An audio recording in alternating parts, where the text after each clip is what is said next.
Valens Research, Uniform Financial Analytics.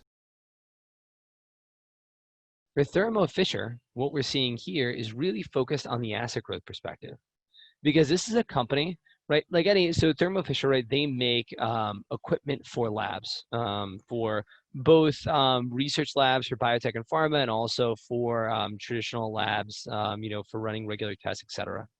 It's an incredibly high return business, which, by the way, the as reported metrics don't tell you. The as reported metrics make it look like it's a much lower return business than it is.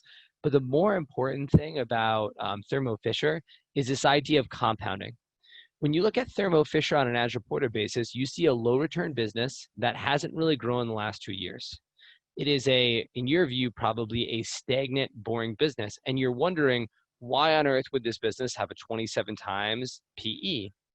It's only when we look on a uniform accounting basis and we see through noise and issues in terms of things like goodwill, excess cash on the balance sheet, et cetera, that we can see, no, actually, this company has been actively, rapidly reinvesting in its operating business the last 2 years at over 10% a year.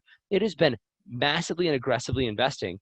And it's been doing that while maintaining a return that, while it's faded a bit, is still above 30% a year, impressively high returns. The average company in the US right now, around 12%. This company is still 3 times that level of profitability. And so what we can see here is, again, the as reported metrics are going to give you the wrong conclusion about this business. When you look at it, they're going to say you've got a low return, low growth business, walk away. It's only when we look at the uniform accounting, and quite frankly, they might even say short on an as reported basis because you've also got a high PE. It's only when we look at the uniform accounting numbers that we can see how wrong that conclusion is. And you would be shorting a monster company that's rapidly investing and reinvesting in growth.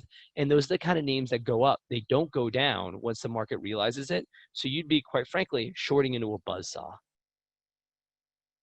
Valens Research, the world's leading source for uniform financial analytics.